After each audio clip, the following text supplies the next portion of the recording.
लोहरी उत्तर भारत का एक लोकप्रिय त्योहार है। खास तौर पर इसे पंजाब, हरियाणा और हिमाचल प्रदेश में मकर संक्रांति की पूर्व संध्या पर नई फसल के उत्सव के रूप में मनाया जाता है।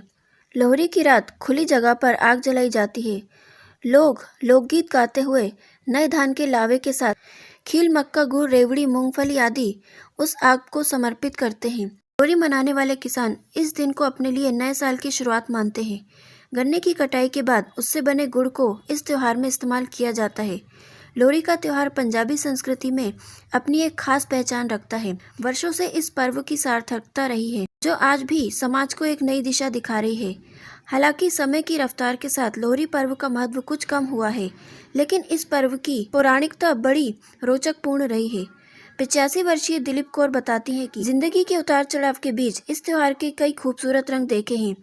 आजकल तो ये पर्व केवल रेवड़ी और मूंगफली बांटने तक ही सीमित होकर रह गया है, लेकिन 4 दशक पूर्व इस त्योहार की पूरी रौनक बरकरार थी।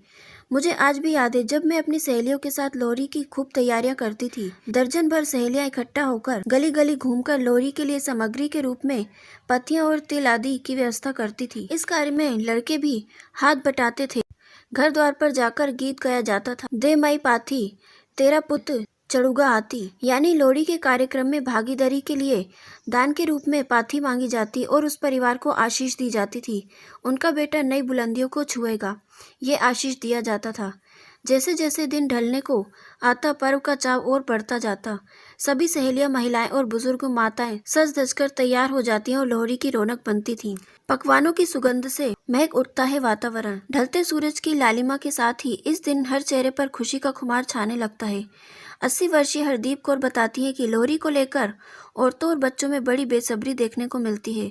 पर्व की मिठास को बढ़ाने के लिए इस दिन अच्छे अच्छे पकवान तैयार किए जाते हैं।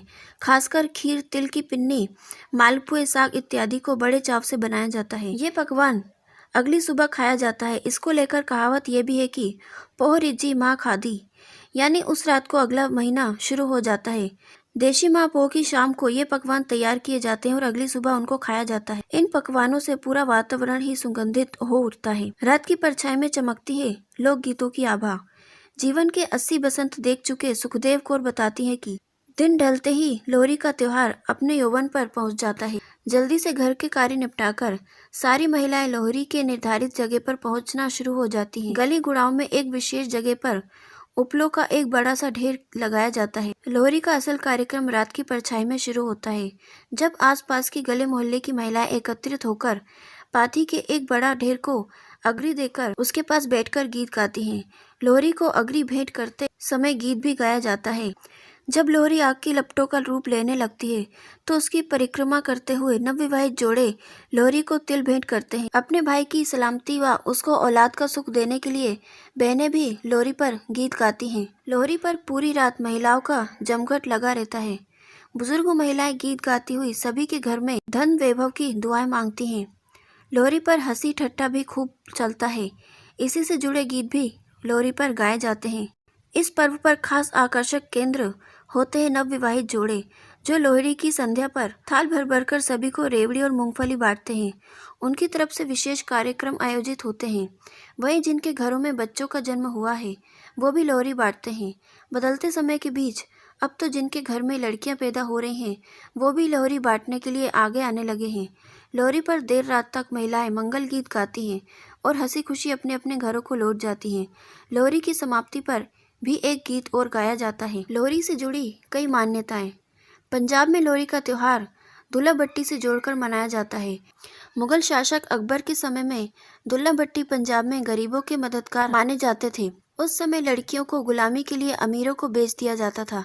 कहा जाता है कि दुल्ला भट्टी ने ऐसी बहुत सी लड़कियों को मुक्त कराया और उनकी फिर से शादी कराई। इस त्योहार के पीछे धार्मिक आस्थाएं भी जुड़ी हैं। लोहरी पर आग जलाने को लेकर मान्यता यह है कि यह आग राजा दक्ष की पुत्री सती की याद में भी जलाई जाती है। लोगों का यह भी मानना है कि लोहरी का नाम संत कबीर की पत्नी लोही के नाम पर पड़ा। पंजाब के कुछ ग्रामीण इलाकों में इसे लोई भी कहा जाता है। लोहड़ी को पहले कई जगहों पर लो भी बोला जाता था। लो का मतलब होता है लोहा। इसे त्योहार से जोड़ने के पीछे बताया जाता है कि फसल कटने के बाद उससे मिले अनाज की रोटियां तवे पर सेकी जाती हैं। तवा लोहे का होता है। इस तरह फसल के उत्सव के रूप में मनाई जाने वाली लोहरी का नाम लोहे से पड़ा। पौराणिक कथाओं में बताया गया है कि लोहड़ी होलिका की बहन थी। लोहड़ी अच्छी प्रवृत्ति वाली थी, इसलिए उन्हीं के नाम पर भी ये त्योहार मनाया जाता है। कई जगहों पर लोहड़ी को तिलोरी के तौर पर भी माना जाता है। ये शब्द तिल और रोड़ी यानी गुड़ से मिलकर बना है। बाद में तिलोरी को ही लोहड़ी का नाम दे दिया गया।